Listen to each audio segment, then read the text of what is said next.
from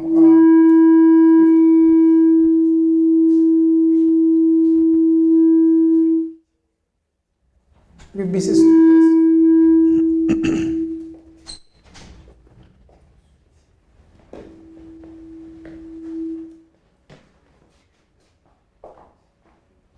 Sorry for that hitch. It's a good morning again from UBC Studios here in Kampala. When we come to you with the Pan-African Friday program, which comes to you every other Friday in the mornings.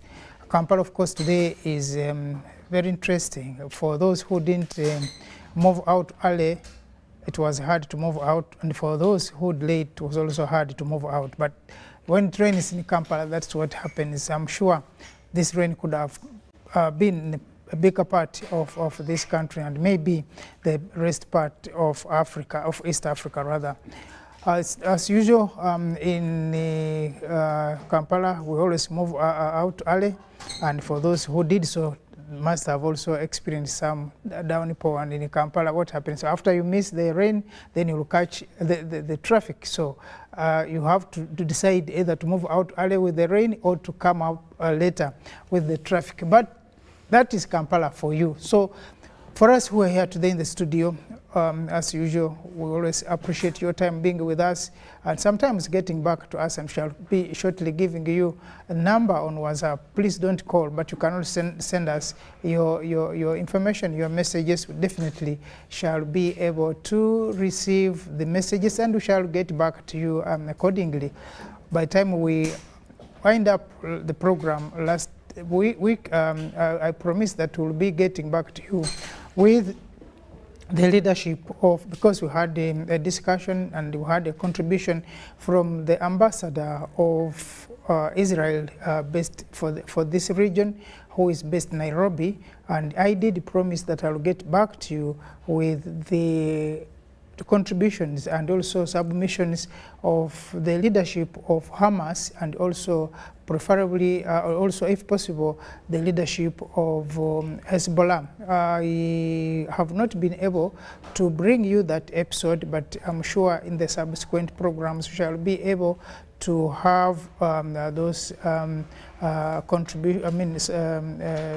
discussions with the leadership of those groups who are looking last week at the issues in the generally in the other part of the world, in the Arab world, and also mainly looking at what's happening in the Gaza as of now. But I think if all go well, by next week, inshallah, like I said, we'll be able to come to you with that. But if not, then we'll let you know. As you know, sometimes getting to those people, especially the Hezbollah and the people in the Gaza are not very easy, but we'll do our best as we promised. Today we are looking at something else, away from the fighting in the Gaza. We also want to look at what's happening back on our continent, and specifically we'll be looking at the culture of political transitions on this continent. How do we transit from one leadership to another, more so when we have elections? And in this year, we're having a number of elections that have passed, and I think we have about 2 others to end the year, or 3 to end this year. And we'll be looking at what does that mean? What does that bring on the table? What does that bring to the people of Africa? How do we accept, like we will be looking at Liberia, when the sportsman turned politician had to concede the defeat and will be handing over power to the incoming administration. That is not very common in Africa, but why is it so that it is very uncommon in Africa? But of course, we're not saying that Africans are not democratically mature, but we are looking at specific cases, and if there are any examples that we can learn from those cases. As usual, in the studio today with Rachel Takali and Ndugu Rugarama, who will be taking us all through for the next one or so hours to come. But we appreciate your being with us on this program, and we also appreciate those who usually send in their information or send in their questions, sometimes their contributions or their advice in regard to this program. Normally, we begin our program with what has been trending on the continent of Africa, and we shall straight go to that to look at what has been happening on this beautiful continent of Africa. And like we said, we shall be having a number on the screen for those who don't have it, because we have always had it there. But of course, we know we also sometimes get new viewers who join us on this program, to be giving you the number on which you can get to us by your message through WhatsApp. And last time, by the time we came on air, we were heading to Busoga for a wedding.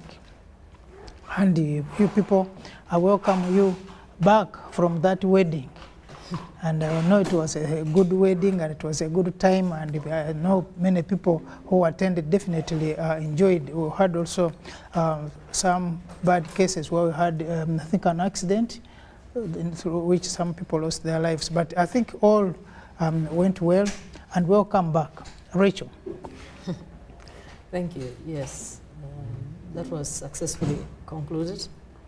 A lot of effort was put into the occasion, and it turned out in such a way that such an effort was well registered. Good. I think for me, on the African continent, much of what has been interesting me is where we are here in Kampala. On Saturday, the very day of the wedding, the president took it upon himself to interest himself in Nduguru Garama's pet issue. I know. Maybe he heard of I Nduguru hope so. Garama's concerns. And so he listens. He would be sick. And so he was on some of these roads, but more than that, it was part of preparations for major meetings in January.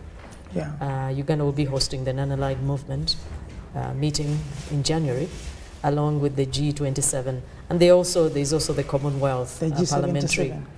There will be quite a few international meetings in January. So I'm thinking the president's visit to ascertain what really is the true state of roads in this city was very much not just for our own consumption, but also for the hundreds, maybe even thousands of guests expected here in a few weeks. Aside from that, also in Kampala, there was this African Aviation Association meeting. And there it was echoed again and again that there's a critical need for Africa to up its game when it comes to using its airspace. Yeah, definitely. I've complained and complained over that one. This business of primarily relying on Western corporations to transport our own people, whether from Egypt to South Africa or from Djibouti to Congo, is laughable all these years into our independence. But for me, in Ndugu Mututa, that is really what interested me the most on the African continent this week. Yeah, that was good, especially this issue of aviation is very critical. Well, I think as Africans we need to see a day when we have the African continental airline or something like that, that will be able to move from South Africa to Nigeria to Uganda to Ethiopia, then Egypt, because really you want to visit your brother, the sister in the neighborhood, but you have to go all the way to somewhere else before you come to that. Take 2 days for a journey that can take just a few minutes or hours. I think, and we shall one time have the ED of of Uganda, because now they have opened routes in Nigeria. The other time they were in India, and of course have had Kinshasa also. Yes, requests from Djibouti and others. Somalia. So, exactly. So we as a country, I think there is more need to have these areas connected. Aviation may not, like airline, may not be making a lot of money, because you have seen a lot of airlines making a lot of losses. But the pride with which we carry our people from one country to the next is very important. I think it's more than the profits that these airlines can make. But of course, it's a good business. I've seen people who have also companies that have been able to make a business with the airline. Ndugu Rugarama, today you survived the potholes, but I can also tell you, you may not believe this, that Uganda is not the worst when it comes to roads, and you saw in the World Bank Whose report. assessment is that? Yes, that's what World Bank report, which says... Let us first to do, Maybe let us Kampala concern roads. ourselves No, with the what affects us if directly. we said that the city roads, maybe Kampala will not, I mean Uganda will not be having a position in that area. But Kampala is not Uganda. Yeah, that's So why they're we're talking saying Uganda. so. For us, we are talking Kampala. Yeah, now we're talking about Uganda general. And of course, definitely it's not about something cosmetic. When you move out of this city, you definitely have a very beautiful ride.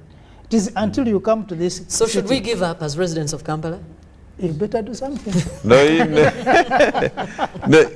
Once again, good morning to you, comrades.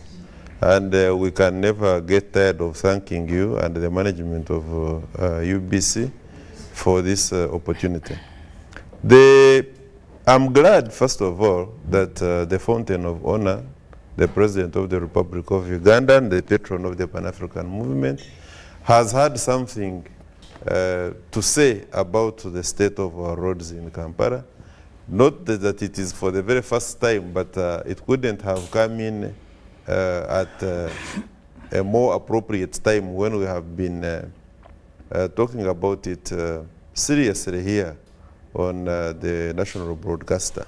This goes a long way to show that certainly the president watches UBC. There's no doubt about it. And I'm glad that he has also made some directives on how certain things must be done. And when you look at it, given that we are hosting NAM, Non-Aligned Movement, which is just coming in January, and so many heads of states will be here, and governments, and other dignitaries, tourists. This capital city with the state of the roads does not give God the honor. We certainly must do something, and must do it not tomorrow, but today. There is a comment which we have just shared here about the interconnectivity, the air connectivity on the African continent, and there was a conference which Rachel has just brought to the audience. Has it ended? Yeah, On it the ended. 21st. Okay. And I was, because it was being broadcast live on NBS, at least I saw it on NBS. I don't know if we did live, UBC. And I was not so happy with the percentages. When you look at the levels of the penetration as far as air is concerned, of course, even other sectors, be it water, be it road, we are not yet, we are nowhere near. Let us not pretend about it. But I'm glad that we have got, for instance, Ethiopian Airlines, which is doing us proud. Wherever you go, be it Asia, Europe, I don't do a lot of Europe anyway, but Asia, you see a lot of Ethiopian Airlines. They are really doing us very proud. I also do not buy into this belief that we can't do well as far as air transport is concerned on the African continent, simply because probably we are not because at 27% intra-trade, the levels of doing business on the African continent, truth be told, are still low. But I'm very sure that we can improve it, and that is what the Africa Continental Free Trade Area purposes to achieve. But also, you must look at what the Ethiopian Airlines is doing. It has been posting profits left and right when the Dreamliners, new aeroplanes, the manufacturers, it's usually these good aeroplanes, it is usually a combination of different countries which are very good at manufacturing aeroplanes. When they come together, the Ethiopian Airlines purchased more than 9. That is not small, a country purchased more than 9 Dreamliners.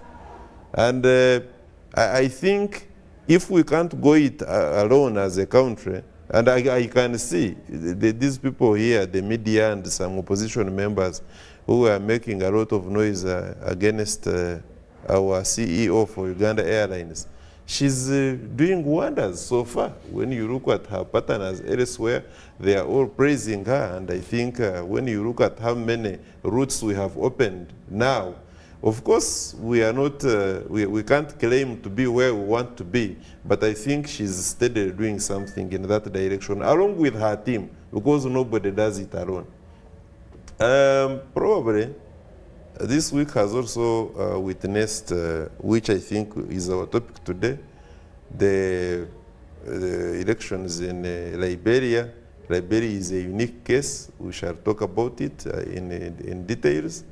But I'm glad that the culture of handing over peacefully is improving on the African continent, although I'm not convinced about the brand of politics we have on the African continent.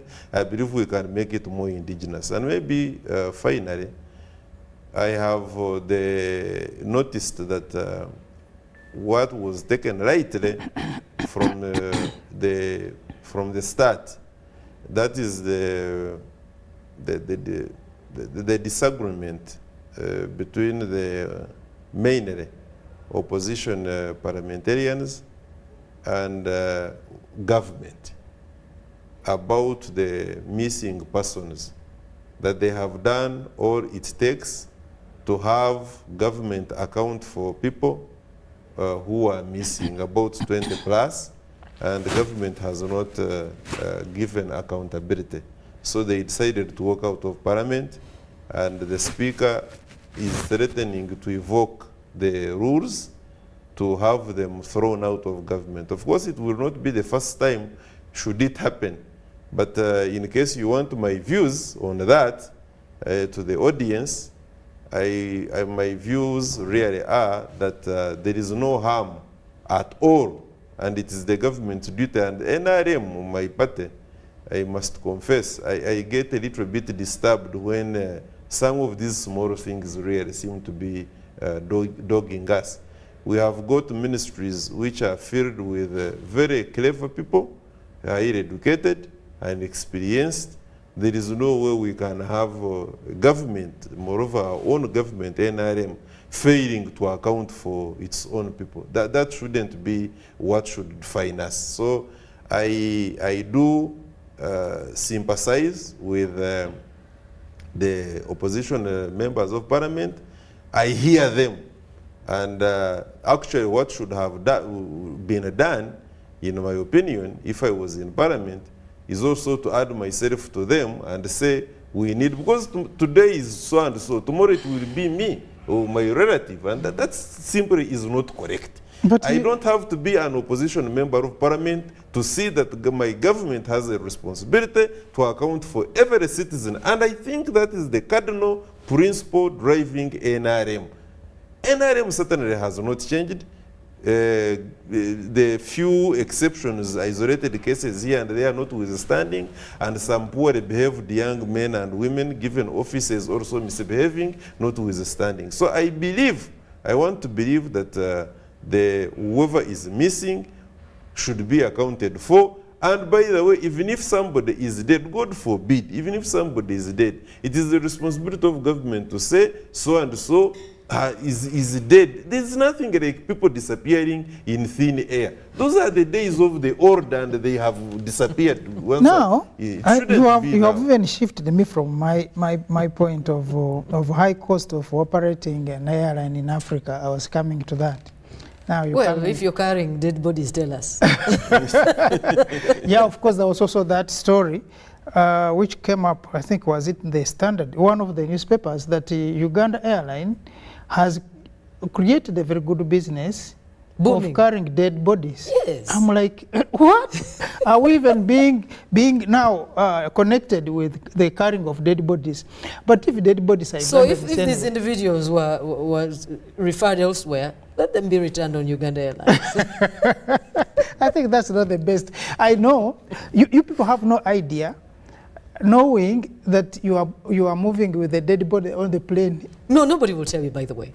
So I think they generally But they are put them in they are cargo. put in the cargo section. So no one will tell you. Psychologically, knowing you're on this plane, but on that plane there's a dead body you are moving with. Yes, but the dead It body is is not. very uncomfortable We situation, always by the do way. move with them, by the way. Yes, we always do. But they're And I not, think they're not they are troubling When you. you're not knowing, it is okay because there is cargo. Anything can be in that cargo. But the main... But I think that speaks directly to what you're saying. You're talking about the difficult nature of making money in the aviation industry in Africa. Yes. So if these ones have found an answer, so be it. Yeah, because they're saying aviation in Africa, the cost of running an airline in Africa is 8 times higher than anywhere else. The highest rates at the airport are actually in Nigeria. Some of these things, by the way, are just managerial. And this is the indiscipline I was talking about some time back. Some of these things are not as expensive as we want to believe that they are. But we kind of find a reason to do business badly. Simply maybe because government is involved, or our own selves, we have not disciplined ourselves enough to do things correctly. And that is why we have this feeling that the white man does it better than us. All that is But just Uganda a Airlines is trailblazing. As in, if you only want to transport flowers and other such things, so be it. But this is really where the money is. Dead bodies. We're not saying that's all they bring. But Yeah, but if you are going to be By the way, a combi for carrying dead bodies, then that... Uganda Airlines is doing extremely very well. You can even Because have of dead these, bodies? you know, you can No, have these not records. because of dead in bodies. Somalia, But when you look at our commercial flights, the many times we do the Somalia thing, it's making a lot of, actually we have more of commercial flights than the passenger flights. But And, I think also, as you say, said, I think it's cargo. also about time. Because one of the reasons that the government of Uganda has received quite a bit of criticism has been that in cases where we have put life and limb on the line to liberate our fellow Africans, among them South Sudan and Somalia, of course, there are people who say we have not proportionately gained from this investment. So if finally we are getting the business model right, where Ugandan peacemakers have laid their lives down for the people of Somalia, it's about time we also got something meaningful from this investment. So if Uganda Airlines is trailblazing in terms of reaping big, so be it. Yeah, because what Uganda, and in fact I've also been having problems with that, but I've also come to learn that what Uganda is doing is the typical African spirit.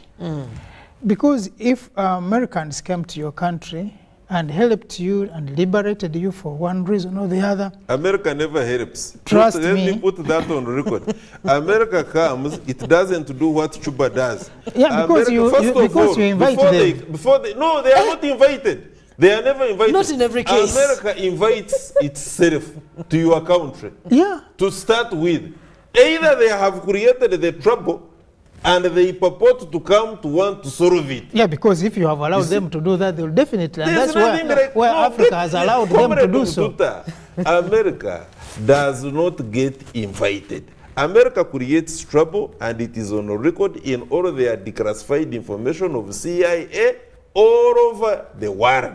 When it has created trouble, it will purport to want to solve that trouble, be it economic or otherwise, through their so-called World Bank. Okay, When Yeah, they but join the problem there- is, yes, Ndugumututu, we'll soon be talking about Weir and the Liberian, movement down the democratic path. Who invited America to take this original, their mode of democracy to Liberia? Who invited them? When they took They are the ones who created our Liberia, fellow by the brothers way. and sisters and created this artificial class of Liberians who became superior to the others, and to this day they have white man's last names. The Creoles. Who invited them there? Before we go there, we were finalizing on his point of people disappearing. Because it came up, and I'm sure it's something that has been dragging on and one time, you guys, I told you of the experience I have with that. Of course, no one will sit here or anywhere and feel so uncomfortable if Ugandans are being abducted or being killed or being maimed or whichever reason. No one, be it in government or opposition. But it is also possible that some of these stories are also exaggerated. I'm saying so is because I gave you an example one time in where I stay. There were two people who are moving on a border. Though they grabbed this woman's bag. It was at night. So the people around got them and clobbered them. I think it was badly, and they were all literally dead. They abandoned them there for police. Now, when the police came and picked both dead bodies, they realized that They died. Yes, they died. So they realized Mob that justice. one person, one body was not as dead as the other. So they took the other was body, warm. to the hospital, and finally that man recovered. A few months later on, this is the man I saw on TV. I was shown, who was claiming that he had been beaten by government, and he was almost dead, and he was arrested because he was a supporter of someone. So I also understand that there are also such people who want to use their criminal records to falsify their records, to claim government has kidnapped them or something like that. Because I don't believe in all certainty that there is a store somewhere where government is keeping these Ugandans. But No. Ndugumututu, those individual claims aside, even the claims of political parties aside, Uganda Human Rights Commission, which is an organ of the state, which is led by credible figures, many of them legal officers, has it on record that, exaggerations aside, indeed there are at least about 20 people who cannot be accounted for. Even they cannot account for them. Now, Just even before you come in.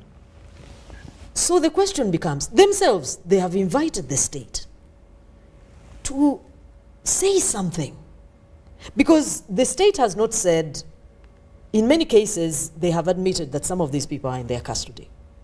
But I have not heard the state saying these particular ones never came into contact with security officers or something. I've not heard that. yeah, because, for example, these two dead bodies, if they were burned, Okay. who would have accounted for them? But the Human Rights Commission is also on record saying, true, some of these people have told lies. They're on record.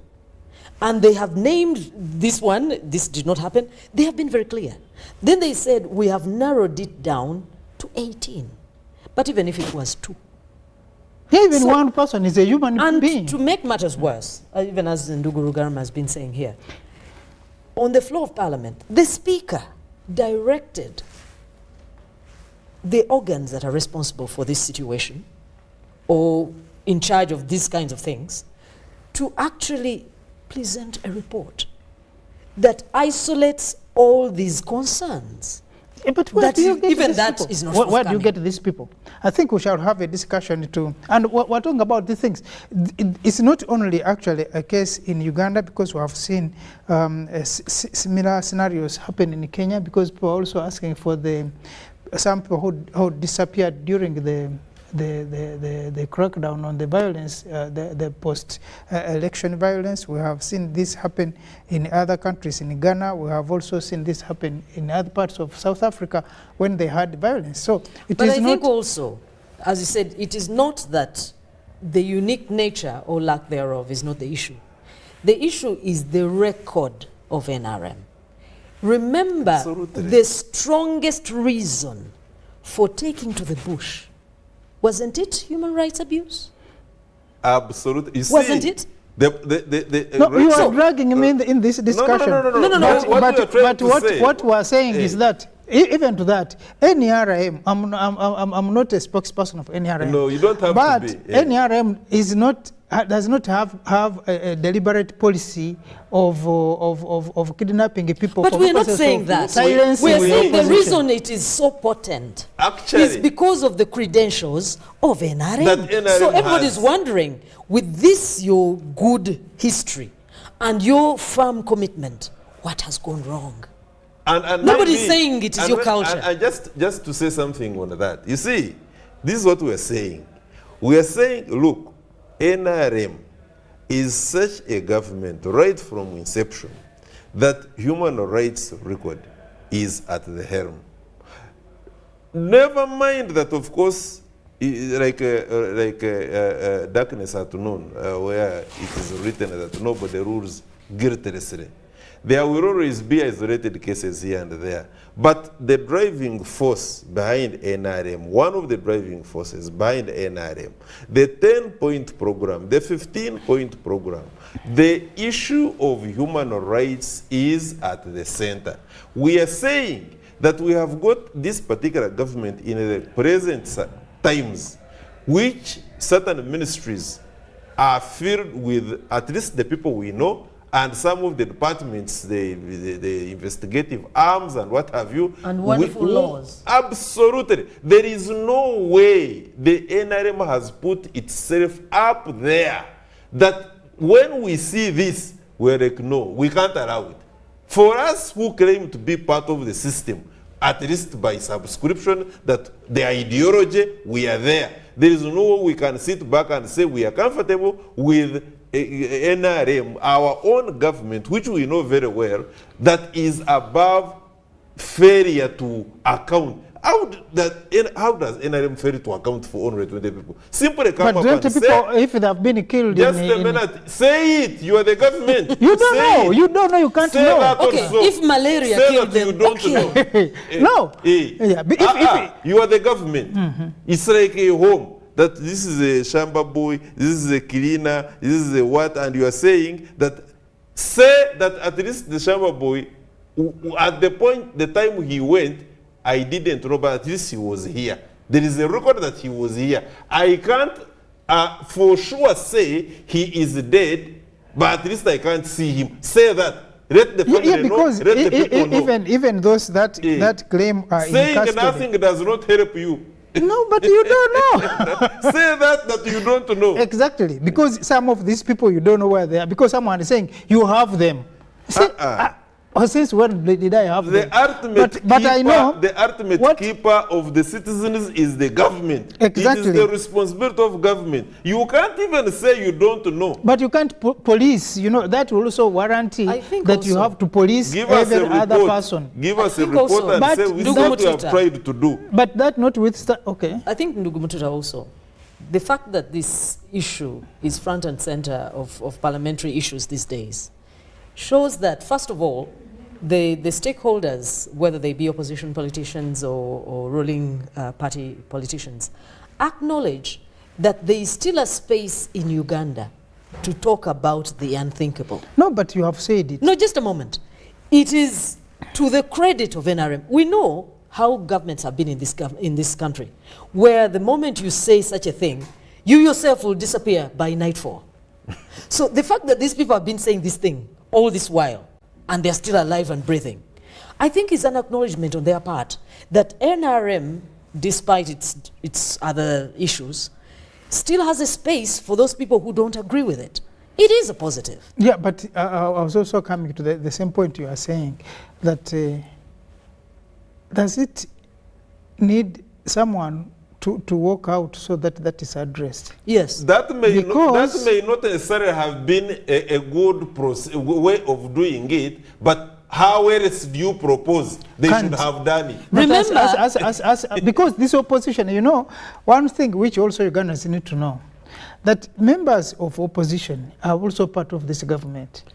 That is why they are saying our government, what has happened? So they still have the capacity to investigate. And they have. That is why. And they still can come up with specific information on individuals and where they are. have. Because the information So that if you Human have Rights that Commission was information, acting on is theirs. government is saying, can we share this information? And You they tell have. us this person has been incarcerated here. What is the problem? Then it can be followed. Really? Yes, Do you know who is incarcerated in police at this time? Do you? because as government, you can have that information. And these people of opposition are part of government. Ndugu Mututa, They have availed let what the information government they come have. up and say something about these circumstances as we have them now. Yes, the Because circumstances, yes. the government is the one who is the ultimate mandate of protecting the people and the goods. But And the opposition has placed confidence in this government. Because as you know, there are cases where people have taken the law into their own hands. They have actually taken up arms, saying, look, you're not delivering, I must find another way. These people are saying the atmosphere that you have created allows me to civilly disagree with you. What is wrong with that? They are not stoning anybody. They are not hacking anyone to death. They are saying within the Constitution, this one is a mechanism to be heard. yeah, because like I was saying, some of the cases actually, of course, most of these systems are government systems that are even giving that information. True. So it is not that government is hiding even that information. But I'm also sure that there is information which government doesn't have. And the government has to Now, look for that who has information. it? If government does not I have, mean, who has it? if they have killed you and no one has that information, government is not a That magician. can't be an excuse. You see, Comrade Mututa, there is no way a government can say that they have no information. Actually, that one is, and I wouldn't expect NRM at that to say that, because they have got their eyes on the citizens and the properties of the citizens. They're So even if, by the way, there was such a thing as, like you are saying, that, and it happens that some people, the opposition especially, want to politicize some of these things. Let the government come up and tell us that this is just being politicizing the issue. The facts are 1, 2, 3, and we shall listen. Okay, when we come back from a break, viewer, we'll be continuing with the discussion for today. Rachel and Ndugu Garama have been dragging me into the issue of people walking out of parliament and if they are going to be thrown out of parliament. But when we come back from that break, we shall continue with our discussion on the political dispensation in Africa, especially when it comes to political transitions from one administration to the next one. So please don't go away. Stay with us at UBC.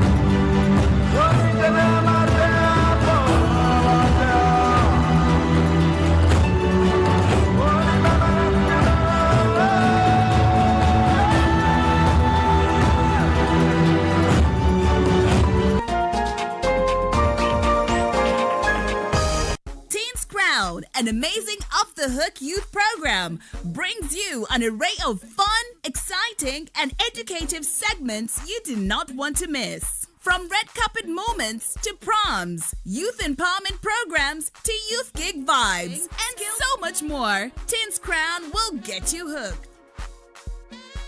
Only on UBC TV every Saturday at 1:30 p.m. Don't miss.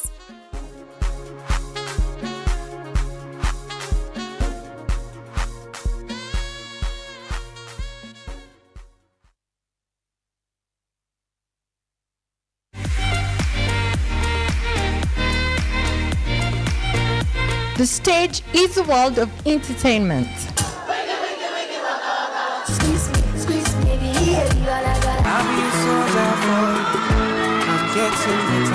Get the latest entertainment, lifestyle, events, and activities.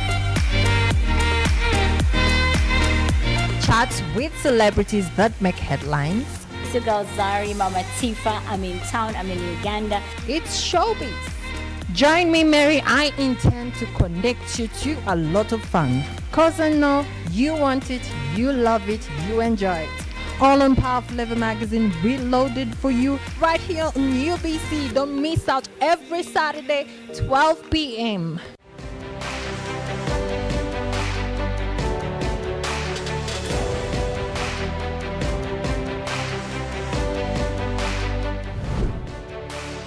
This is Chilling. Don't miss a brand new season of Chilling on UBC TV.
Yeah, welcome back from that short break, and thank you for your time being with us on a Friday like today for Kampala. Like we said, it was a very tricky morning, but at least now it is clearing up and people are able to walk around for their businesses going on. Now, by the time we left, we were saying we were going to look at the elections on the African continent. And here we are looking at, of interest actually, is the way the sportsman turned politician handed over, accepted that he had lost the election. And this election was controversial from day one because they had to finish the first round and there was no clear winner. And then they had to go in the second round, but still even the second round also had issues who was actually winning. In some cases, you would have expected that there will be a lot of violence and people will be maybe beaten up, and then you will have a winner declared in the evening, and then the following day people will be on the streets. But that is not what George Weah did. For him, he accepted the defeat and called his opponent and saying, now I congratulate you, Your Excellency, you are the president of Liberia. It is a rare occasion in Africa, of course, but it's not something that is the first time happening. And I think we as Africans congratulate George Weah for doing that, but also the people of Africa for that soberness. But I think there was also a lot of background events that we may not know of, because I'm told the High Command told the President, said, Mr. President, time has come you have to go, because we are not going to stop people from doing what is right to them. And if they don't want you, they will need you some other day. But for now, it is your time to leave. We And I should think also know who was behind that high command. Some of these things. Maybe there was a high command behind the high command. you are saying America. I don't know. So that is what happened, and I think my co-panelists here have a lot to talk about that. But before they do so, I also believe that it is something that we as Africans, someone could have been behind it, fine, but the mere fact that we accepted, that means we have seen this in a peaceful transition, to me, is more important than anything else. I think, Rachel, I invite you to make your submission on that. Like you said, it really is not a very good thing that all these years down the road, this is a reason to clap. It is not a very good sign of our rapid progress in the way of governance issues. It is a positive, of course.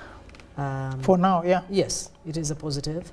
However it came, whether he was pressured, whether he was offered incentives. I think it was not a nice smile. However it came, hey, the outcome is what we'll celebrate in the end. But I think also his immediate predecessor was very much one to conduct herself in that kind of light. Johnson Sirleaf, we know how she steered that country while she was at the helm. We also know that she was very keen on preserving such a path. So you are saying it is a woman's inheritance? What can I say? She was the first elected woman president on this continent. Sure. And she conducted herself rather honorably in issues governance. But Ndugu Mututa, even further away from Liberia, I was looking at some of the countries where this is becoming a tradition, maybe not perfectly executed, checkered here and there, but still they're making progress. And I was looking at the direct bearing of some of the most influential figures in the history of those nations and where they are in governance terms. There is a direct correlation. We are talking about the towering figure that is Madame Sirleaf. Sirleaf, yes. In recent times concerning governance. And she did a lot of mentoring, by the way, on George Weah. Very much so. And I'm thinking he could hear her little voice. It wasn't so little. But I'm thinking this man, in his private moments, he was like, I can't let down grandmama. So in countries where this has also been true, there have been towering figures, not necessarily the initial presidents, but inspirational figures who people could draw upon to actually do the right thing. I was looking at the case of Zambia. The President Kaunda, you know, he also conceded. Yeah. And he was a man from the independence era who was very key when it comes to delivering independence to that nation. But when, at the end of his political career, someone outdid him, he was gracious enough to give way. We know that in Zambia, there have been some issues, contentious issues concerning transition of presidencies. But on the whole, they have been making steady progress in terms of peaceful transfer of power. And I'm thinking that inspiration must definitely have a basis in how Kaunda conducted himself. There are others. We know that in Tanzania, it also has its issues, but I think they've also been making more steady progress than many of us. Sure. We know that Nyerere also realized at some point that his contribution could not be bettered by him. So at that time, we know very well that he realized that even the massive contribution he made, his try and error introduction of socialism to that country, it did not make the kind of progress that he had anticipated. So somewhere along the way, he realized that he was not the man to take Tanzania to the next level. Yeah. So there are people, you were talking about Salif mentoring. There are people I think he had mentored. Ali Hassan Mwinyi was one of them. And of course, there was Nkapa. So he realized that these men were a steady pair of hands. We're talking about the transitions in Africa and why they have been problematic. I'm thinking that in many cases, some of these towering political figures to whom we look for inspiration have been wanting in terms of mentoring the kind of people that can further the progress that they started. No one can finish the journey. Of course, when you look at the elections that we have, George Weah stands out as a hero, especially for the elections of 2023, because a number of elections that we have held as Africans in this year of 2023, a number of countries went to the polls from January until December, when we shall think still we're having Madagascar, which the elections have been extended when people were beating themselves. And then we also having, I think, another one country also to have the year ending with the elections. But when you look at the statistics of what has happened on the continent with the elections, you'll find out that most of the elections have been disputed. We had Nigeria, we had Sierra Leone, Ghana. we had Ghana, Zimbabwe. we had. So I think when you look at the statistics, someone is giving us statistics on the screen. Kenya. That when, for example, when you go to Nigeria, let's have the statistics from Nigeria. You realize that at one point the elections were so tight, and then there was no clear winner. And through that, then the opposition is saying, no, this is not the elections that we anticipated. In other words, both the sitting government but also the oppositions have problems. True. Because the sitting government must win, but also the election, the opposition must win. The opposition will have a fallback opposition and say, no, we were rigged. You see, so that one discredits our systems further and further. But because when you look at Nigeria now, the man I normally call him the Murugwara. Tunub, or the opposition. Yes, he's saying that for me I am rigged. Now he's also being rigged every time. He's rigged every time. He's rigged every time. He's rigged, and that discredits the system. So of course I'm sure even Tinubu himself could not come out openly to give that confidence that the elections were free and fair, but also given the history that came to be when it came to those elections. So our elections are not only problematic at the election only, but also the processes, the preparations. You remember as they were preparing in Nigeria, they were raiding offices of Electoral Commission, the military. I mean the rebels, call them rebels this time, and they were also after the elections. The way the government was behaving, the elected president was behaving, seemed like, well, if I'm not there, then I don't know how I came to be here. like when it happened in Nairobi, when they were asking when Mzee was the other old man was sworn in, they were asking Chivitu, say, who won the election? Say, I also don't know. The whole chairman. Exactly. The whole chairman so of it the makes matters worse. If you, the chairman, cannot know, how do you expect me, an ordinary person, to know who the winner was? So sometimes this credit of the systems comes with the leadership itself. So we have seen from the other election we had, I think, was in Zimbabwe. When you look at the statistics of Zimbabwe also, that the president is elected, but the opposition is also saying, no, this is not the elections, the results we expected. But never mind that Chamisa had a good number of MPs in parliament, and also the local council governors and councillors elected in that sham election. A good number of them were in parliament, and a good number of them were in local government. And when you look at the areas like the Matembere, he has a very fair share of representation. Exactly. But I think maybe, if I have your indulgence, the nature of politics on the African continent, we do deceive ourselves. This is not our politics. Who tells you that the kind of politics we have on the African continent is actually our politics? We have the kind of politics that was left to us by the departing, if he departed, that is, colonial master.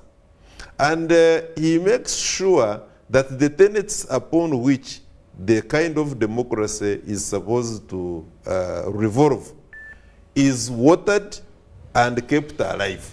So we have always been vacillating between, because the kind of democracy we have in the conceptual West is the dictatorship of institutions. For instance, in America, when I hear about democracy, especially in America and this capitalistic West, mainly capitalistic West, forget about the issue, the Denmark, those, they are called Nordic countries. There is relative, you see, for them there is that relative democracy which you can listen to, you can hear, you can even see visibly. But when you look at the countries, especially which participated in the colonial rule, and which are still very heavily imperialistic, when you look at Britain, you look at America, you look at Germany, you look at France, you look at Belgium, you look, all these countries, they have got the highest level of dictatorship in their institutions are marked corporations. In America, for instance, it will not matter who is in the White House. As long as the multinationals, the ones which have got major contracts on the African continent and in Asia, are doing business. If, for instance, the issues in Venezuela are that the major companies from America are still exploiting the oil of Venezuela, there is no problem. When Cuba interferes and supports Venezuela in whatever money it interferes, then America will enhance the economic embargo, the sanctions. The same thing. Now, the reverse, the opposite here on the African continent, largely speaking, is that we have got dictators in individuals. The strong men. We don't have institutions which dictate the governance. Because we don't have the marked corporations. We don't have these institutions which say, like Mukwano, for instance, Mukwano, I am a heavyweight and I will dictate how this government is. Or they will shut you down the following day. The strong man, you see? But what we do have, unfortunately, on the African continent are the strong men who hold the country at ransom and they take the citizens to be like their property. This is the dilemma that Africa has always been having. With a few exceptions, that you will go to Botswana and the Kamas will bring that semblance of leadership which promotes, because democracy, I want to agree with my sister Rachel, that there is a positive correlation between development and democracy.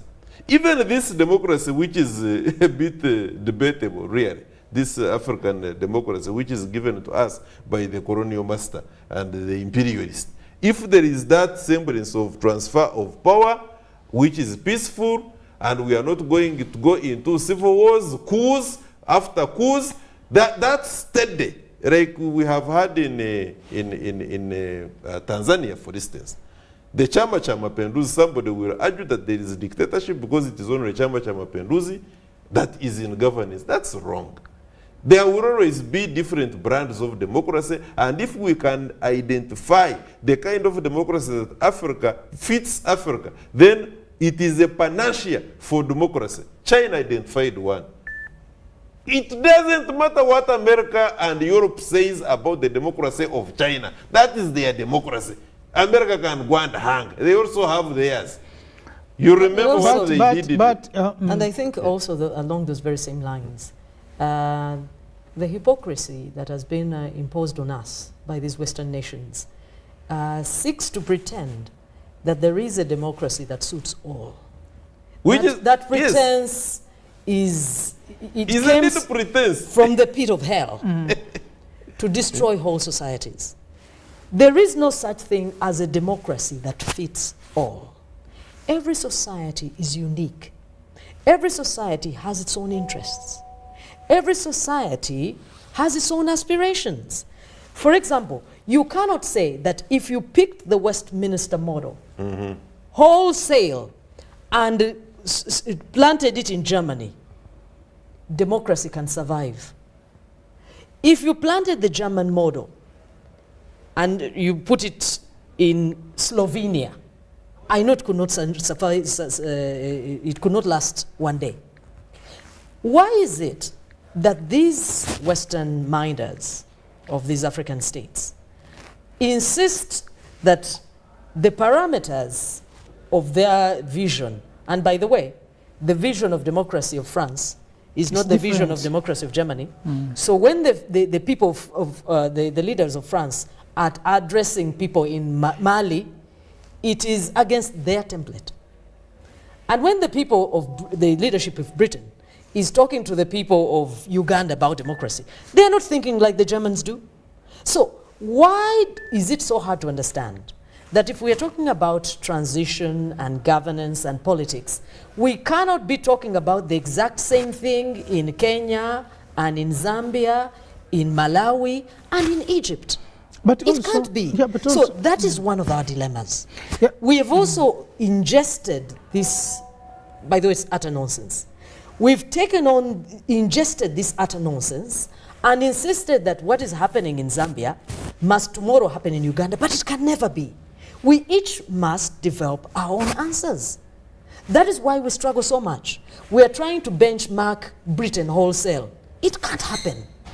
We are trying to benchmark America wholesale. It can't happen. yeah, because the political system has to answer certain basic facts True. of the basic settlement, social, economic issues that concern that particular society, like in a home. Homes have different rules and regulations. But you can't say it is not a home. Exactly. And you can now, for you cannot come in a house. In fact, these days they have even been dictating on how you should sleep. No, how your wife ought to conduct herself. Exactly, in bed this time. I mean, it is as bad as that. No, So but so that me, is the reason for our struggle. Yeah. We are taking on, by the way, this whole issue of governance, the way we approach it at this time, the way we understand it, it is an impossible task. Yeah, especially for the It is African impossible. continent. Yeah, for the African because continent. like you say, you may find that there are countries where maybe they have decided that the way forward is decided by eminent elders. Because if we are talking about Chama cha Mapinduzi, which I think drew many of its lessons from the China model, it is only a few individuals who decide who will stand the next time around. Given their social... But have they not delivered? Yeah, because we have had in societies like the nomadic, Yes. the societies where the elders are the ones to sit and decide what next move to take, or if they are moving away from this place, where else they are going. You are not going to expect them to behave as people, the farmers. And you said that one is not democratic. Exactly. If that society is not complaining, Now, in fact they are moving from height to height, now, what is the problem? Now the problem is not even those who are dictating, but also the problem is with us, the African people. True. how? We are yet to Because decide. we have not identified and even decided on how we should conduct our own business. Then someone has to come and tell you that if you are to do this, and I'm going to even fund you to be able to do that. The major problem we have, and me, really, this is my take. When it comes to the so-called democracy, Yes. I have already submitted that actually the so-called epitomes of democracy like America are highly dictatorial.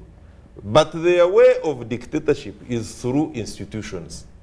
That you are going to have somebody in White House, whether you are a Republican or a so-called Democrat, at the end of the day, it doesn't matter.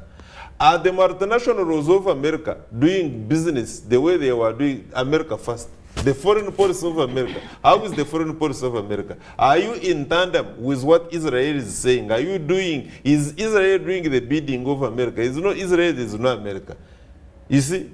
So what we have now on the African continent, this kind of handover and that kind of thing, like I have already admitted, it creates that, the relationship between that democracy, shambolic as actually it is, by the way, when you dig deep into it, that even after 5 years, generally speaking, like our senior brother, Pierre Lumumba says, you go for elections, and at the end of the day, the person who attains the majority becomes the winner. The winner takes it all. There's no compromise. That for you, I was so close, I will also incorporate you in government. I will in fact beat you on the streets if you go on the streets. Then the imperialist also creates the opposition. They keep him there in the waiting, promising, funding him, and promising. When you don't behave, you the sitting government who has emerged, when you don't behave as it is expected, they will influence and create chaos in your country. And they have done this countless times, by the way. They are still doing it. Now, when you go to a situation, a country like Liberia, Liberia is of course an artificial country created by the Americans and the few friends. And they settled the people who were the slaves, the former freed, the so-called freed slaves. Now, these people, when you ask their culture, I think their culture is largely the American culture. That's the way they have been doing their things. Yeah, because that's where they come from. They don't have any African names. The few who have the African names, they bearing What about really. American citizenship? But you can understand. You can understand them. Someone takes you from your home, somewhere, your grandfathers, and brainwashes them. Absolutely. And But then you see, the problem was trying to force the people they found there to be those ones, to be black, white men. And that's why they were resisted. To an extent, when you look at who actually has been, look at your Salif, Madame Salif. I give her a lot of respect, but she is home and bred by all the institutions, the American institutions. Is she not a product of Harvard? I think even right from bachelor's up to the PhD and what something. At least top universities there. But you look at this where it has been all over the Europe playing football and the kind of politics they do in Liberia. That's my point. And when you look at their financial institutions and their economic model, the way they run their country, it has got a lot to do with not the Liberians, but the Americans. That notwithstanding, looking at the kind of politics we have on the African continent, largely speaking, like I said and I repeat it, it has a lot to do with what the colonial master left behind us. And as long as after 5 years you go back to the elections and you come back with a winner, whether you have won with a slim margin, you take it all. Then you must be in cahoots. You yourself here, Ndugu Mtuta, you are saying that at the end of after election, they run back to Europe. One of the countries in Europe or America is their first destination, as if to answer certain questions or to be told to behave. Exactly. That tells you, therefore, who is behind majority of some of these arrangements we have here on the African continent. Has it ever struck you that, for instance, Africa does not get it right year in, year out? Look at Botswana, which is considered to be the cradle of African democracy. You think they are where they are supposed to be, given their natural resources? Why is that not so?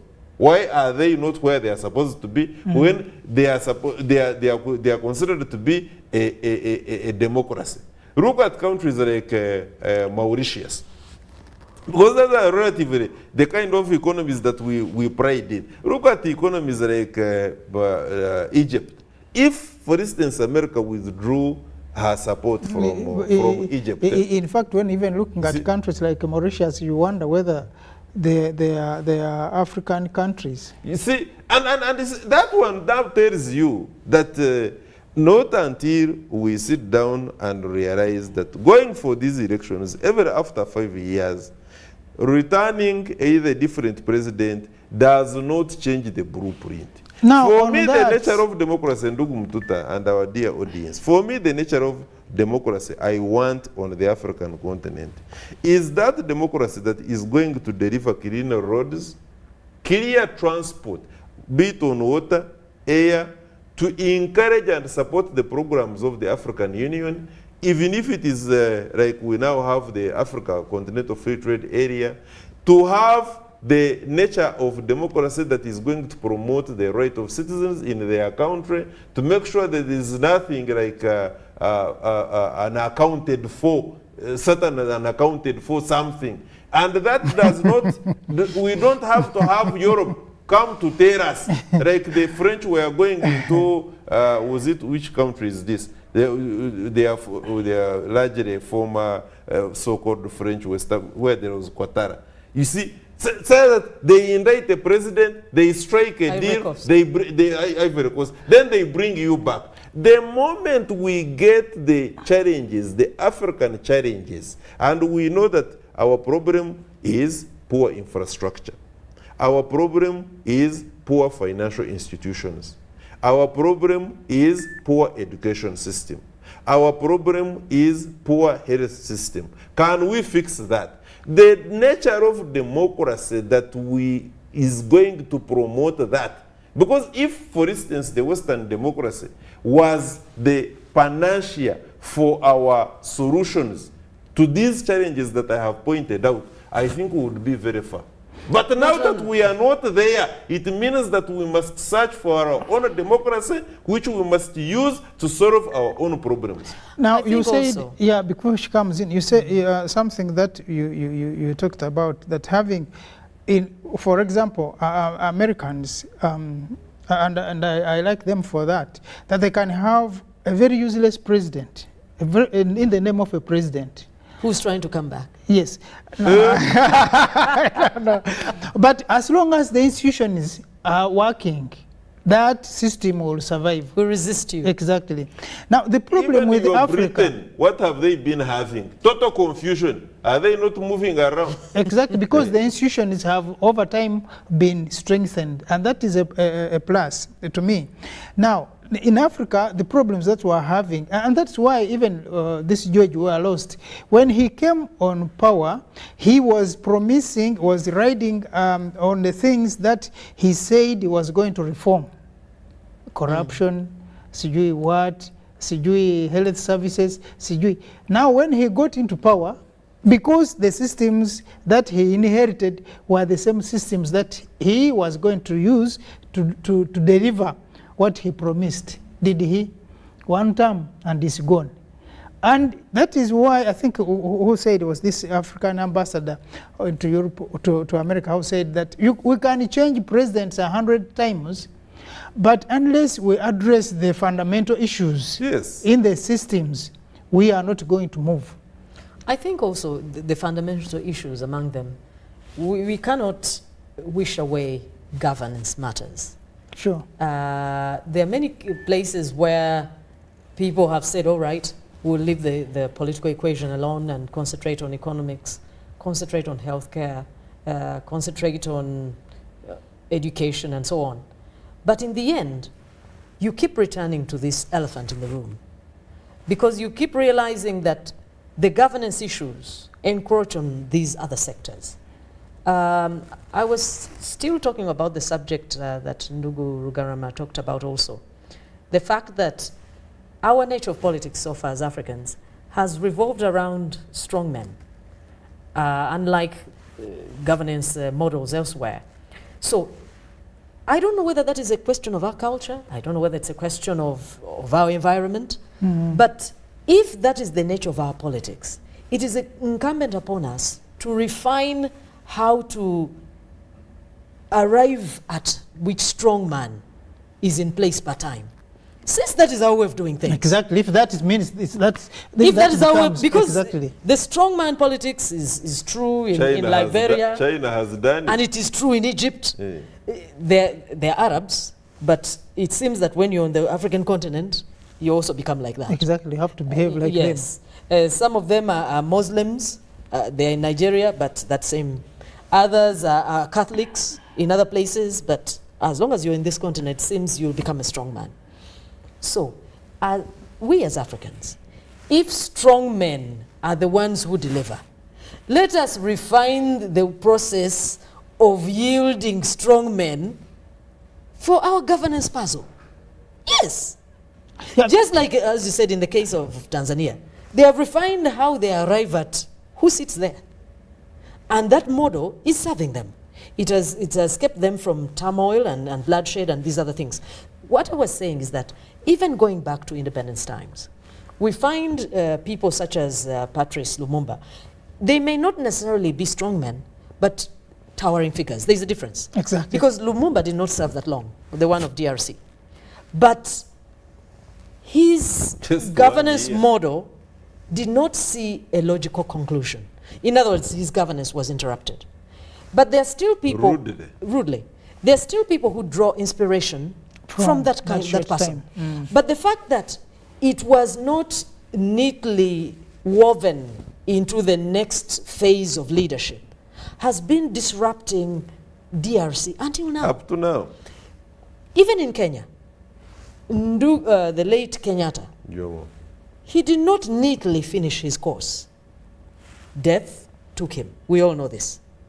But I'm thinking that the fact that that transition was not what it could be, whether in terms of conceding political defeat, whether in terms of stepping down, it interrupts the transition politically of a society. In politics and leadership and administration, there is the issue of strategic decisions. Now, some of the problems that we have as Africans been suffering are the lack of, first of all, like President Museveni puts it, ideological orientation, but also the strategic decisions that leaders make from one administration to the next. We were talking about Mzee Jomo Kenyatta. He had all the options on table, including giving the seat to the Jaluos through Raila's father. The Raila's father, or giving it to the Kalenjins. But I think looking at the stakes then, he took a strategic decision to hand power at Moi, and there are reasons why he did so. He handed him before he died? He had made the Yeah, he had made that proposition before he died.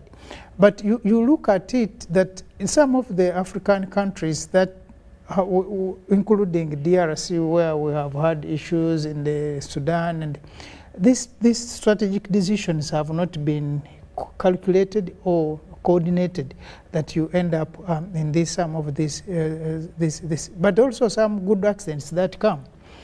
In Tanzania, for example, when we lost President Magufuli, there were movements that were suggesting that, no, I think we should have another leader, not necessarily the vice president, because yes, because they never looked at her as at any time becoming a president. So that was not in the, you are right, that was not in the equation. And indeed, Ndugu Mtuta, for you, I know you follow the politics so closely of both Kenya and Tanzania. You remember in Tanzania, especially upon the unfortunate death of Dr. Pombe Magufuli, the section of the people within Chama cha Mapinduzi who didn't believe in the leadership of the current leader that we have in Tanzania. Actually, some of them will resign. You know that. Exactly. Go to parliament and see. Yeah. The speaker, left. You know, they left. Now, to me, the biggest dilemma now, really, as we talk, is that the brand of politics that we are discussing is the problem. This is the problem in the sense that somebody makes it his business to give us the brand of politics that we should practice on the African Exactly. continent. I have always looked, and that's why I was saying that we must identify the problem. You see, like Professor Edward Ezeu defines education, and he says that education is that very process that is designed and inculcated in the human beings to be able to solve the problems that bedevil that very society. The moment the kind of politics we adopt for ourselves on the African continent are the kind of politics and democracy that is designed to solve our own challenges, we shall get it right. Cuba, for instance, has been having its own model of democracy. Those who choose call it a dictatorship. I disagree. What are the challenges of Cuba? Resist the imperialism from America. Whichever leader provides that is doing the correct thing. Make sure that you have the ratio, patient to doctor ratio. They have solved that one. Have quality medicine. Make sure that you distribute, give education, quality health services. Those are the mankind challenges. The moment you solve them, you have solved the issue of leadership. Governance, like my sister was saying here, governance is speaking to the challenges of the people. If you cannot answer what is challenging your citizens, you have no business in politics. Democracy, therefore, will remain just a definition in textbooks if it cannot be applied to the daily lives of the human being. America has no business telling Africans what, and they have made it their business. They will dictate how economically you must move through their Bretton Woods institutions of the World Bank and International Monetary Fund. The entire Africa, whether it is, I was making last time when I was in Lusaka for ECOSOC, I was telling my colleagues there, I was like, you see, I love this president of yours here. He's wonderful. But the system, the global system designed for Africa will eat him up. He said, just how? He said, you see, you listen to him, look at what he does. He will go, please stop these leakages. And indeed, we have got such a problem on the African continent, largely speaking. In Uganda, for instance, if we are not having this, we know that levels of corruption are, so who doesn't know that? If we stopped the corruption, entitlement, people are heavily entitled. You will find somebody here in civil service, he or she is behaving like this is his grandfather's property. He is not about to go. And he behaves in that way until he is either pushed. We spend more time in public and civil service fighting each other, bringing each other down, rather than promoting what is good for the citizens. Even the point, therefore, in democracy on the African continent, whether you hand over 1,000 times, as long as the brand of democracy, the nature of politics is not service delivery to the people, is just modeled, and then the European Union takes you, says this is the way to go, and you are not opposing homosexuality. You are praying to the hymns of the macroeconomic policies of the World Bank and International Monetary Fund. That is all hogwash, and it is not going to help Africa. But you know, your friend has been, I think Rachel has something to say before that, but your friend from the time he became president was in, and lately, you know, he has toned down his rhetoric. Who is that? Ruto. William. When it became to saying... I know he's very busy doing all kinds of mischief. All kinds of mischief, including proposing some really preposterous things. I acknowledge the fact that he's very busy distracting himself and the rest of us. Now they're talking about digital registration by Yeah, I heard of that digital registration by That birth. using not just the that is thumbprint, crazy. Yes. but the I don't know iris. what he's talking And about. then we are talking about registering babies, I don't know, using a chip. And who is don't know what's funding happened to funding Brother that? Ruto. And I who is don't know. funding that? He says Bill Gates. Bill Gates. I a don't know what's same tap happened. cannot be bringing cold water and hot water at But the he's same the same time. man who's championing GMO. I don't know what has happened to Ruto. Something has taken over this man. Yes. Have we been hijacked? No, I told you, most of the African presidents, as soon as you finish your election, the first country to visit is the funder. You know, for people who have Even been... in America, they have not put chips in babies. What is this? What has And they been... were so proud about it that we shall go paperless. Exactly. Paperless is less of the paperwork. With everything will be identification by your thumb or your eyes. But Yeah, we so- are talking about important things. Exactly. Is there more food on the tables of Kenyans before you put chips in The babies? fuel That's the prices, has the fuel prices gone down? That's the point. That's what I was saying. Hey, our brother. So these are some of the things we were talking about, the problems, the predicament of Africa. That today you have a leader who you think is going to deliver this. I mean, if Gates feels so much for Kenya, why doesn't he put a lot of money into increasing the food for the ordinary people? But have they done that to the American children? By the way, and we have to be very careful here, our dear audience. That is what our senior brother, the departed Thomas Sankara, said. He said, we have a choice. We have a choice to take champagne and all manner of wine. But we choose to extend clean water to the wananchi down there. We choose to have quality education accessed by all the citizens within the country. That's our choice. Other than having a choice of the wine and champagne in the most expensive hotels within our country. Exactly. And that is the brand of democracy that we are talking about.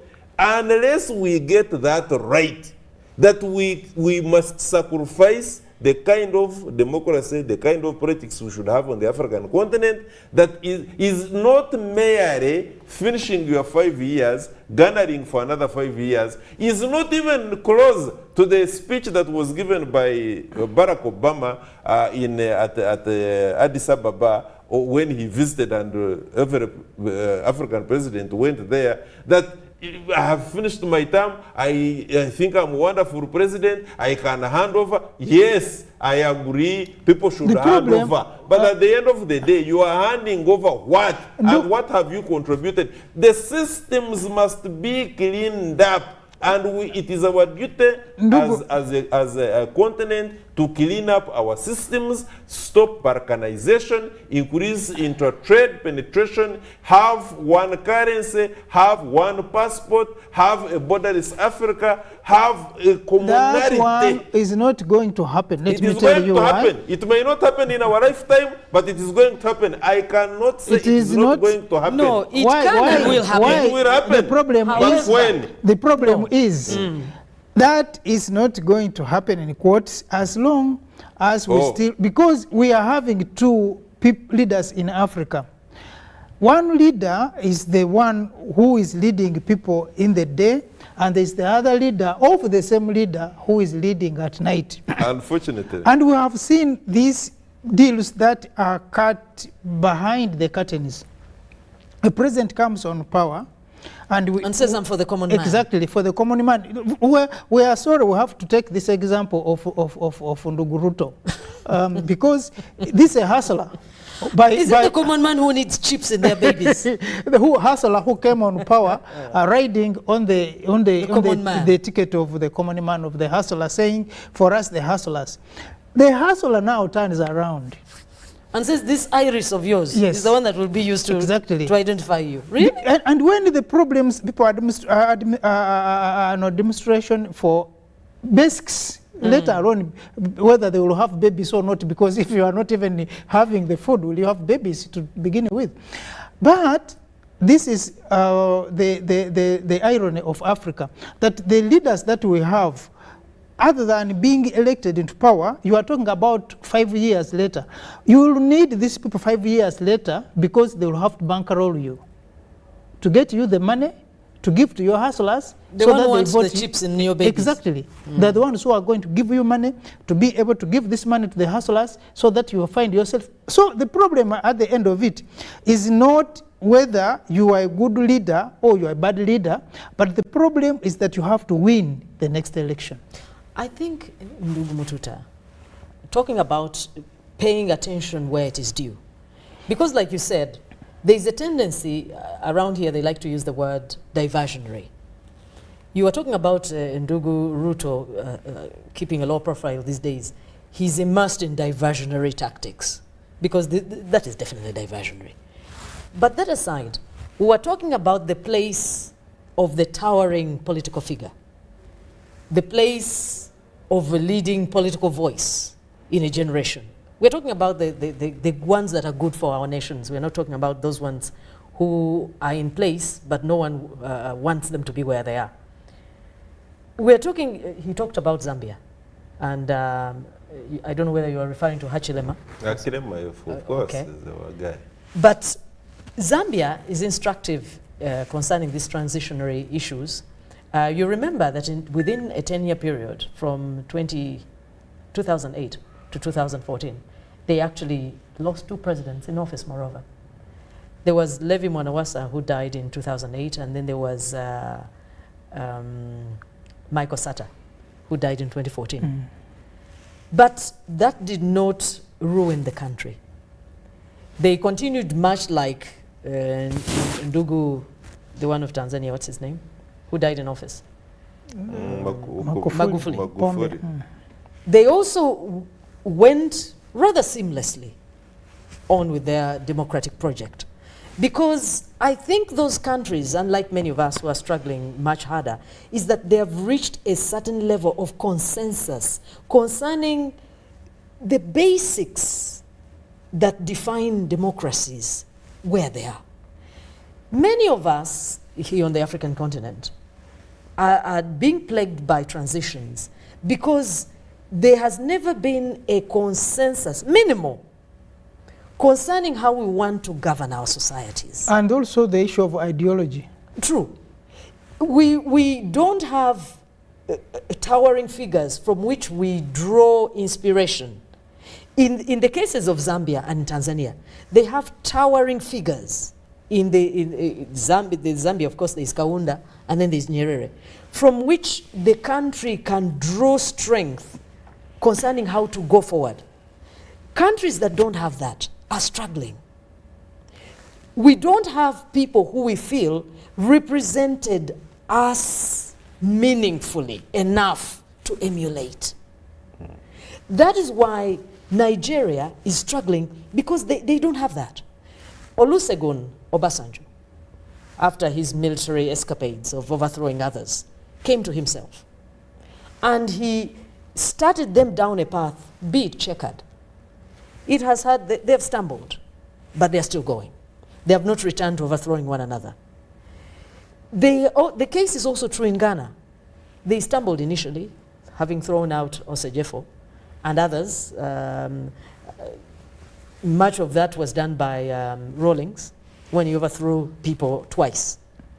But he also came to himself, like Olusegun Obasanjo, and said, okay, now, this is really the way we should go. So Ghana, despite stumbling through its transitions, has maintained course. Zambia, despite stumbling, has maintained course. Nigeria, despite stumbling, has maintained its course.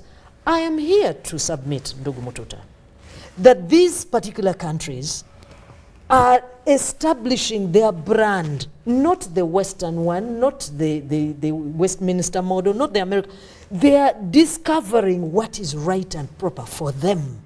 And having reached a minimum consensus of what democracy should look like, they are moving. So can we replicate that model? It's not a do, in other words, it's not a do or die, like we have got in Zimbabwe, where somebody will say, I will hit Chambusa. You remember the other one who passed away, the one who was being hit left and right. Yeah. So the kind of politics that we are talking about on the African continent, whereby we have got a do or die, I either win or you lose, like we used to have in the North Court, is something that must be done away with. But also importantly, especially now when you look at Uganda. And I pray that God helps us. We had a very fortunate occurrence happen to us by 1986, where the president of the current president, Yoweri Kaguta Museveni, came into power.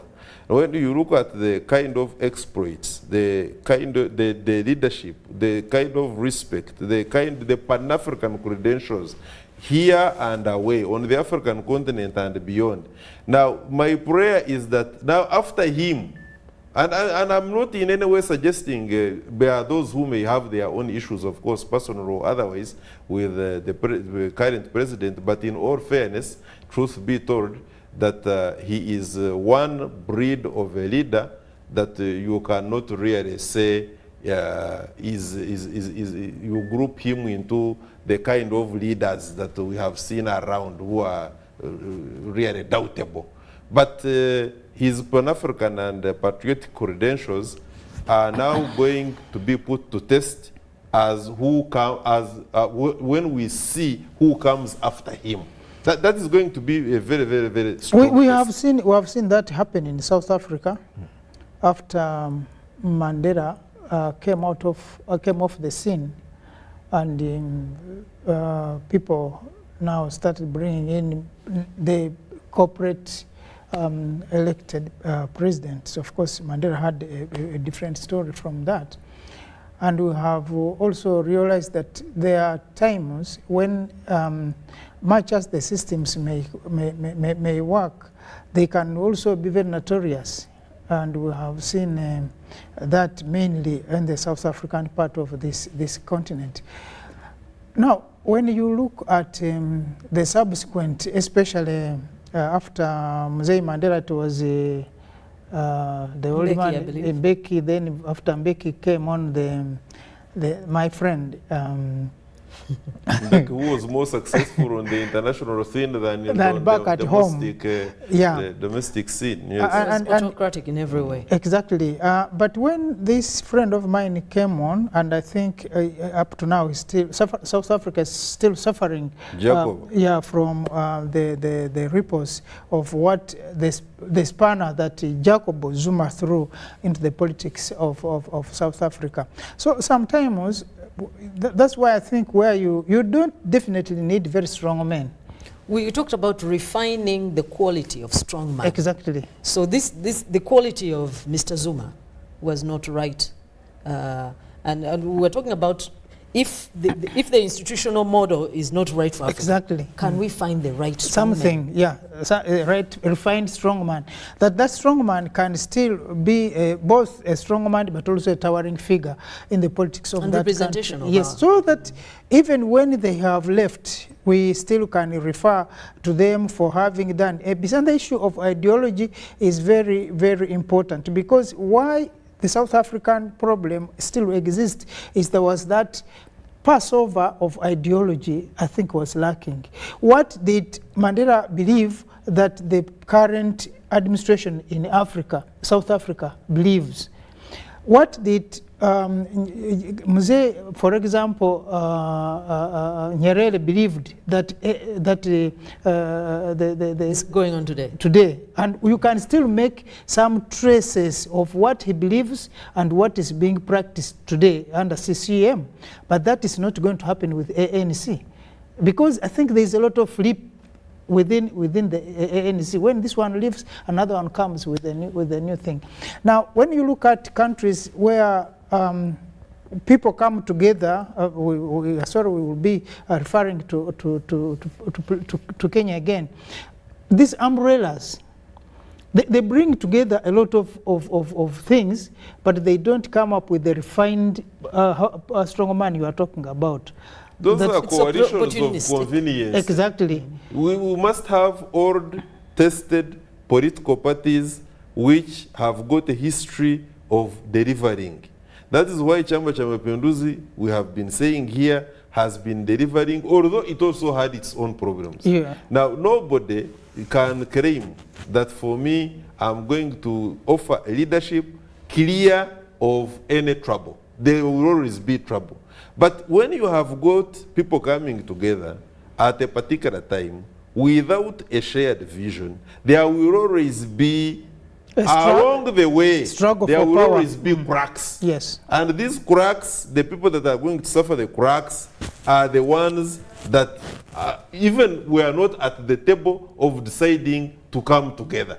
So that has been a problem. And you have seen, for instance, that the imperialistic West has always had an opportunity of galvanizing financial and otherwise some of these coalitions. Why?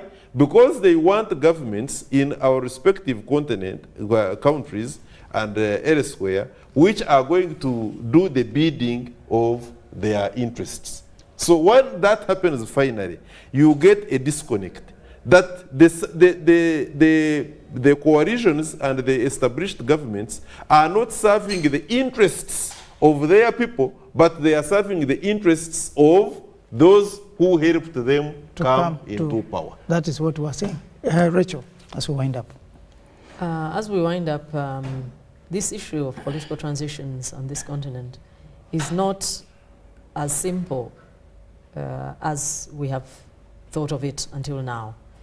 It is very much rooted in, first of all, knowing who we are, what we want, and how we will get there.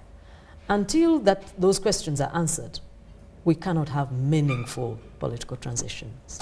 Yeah, thank you so much, Rachel. Thank you so much, Ndugu Rugarama, and thank you so much, the team that has been behind this production, to be able to come to our audience. And we thank you, the viewer who has been with us on whichever platform that you are following us up to now, that you've been following us with this Pan-African Friday, on this Friday from UBC here in Kampala.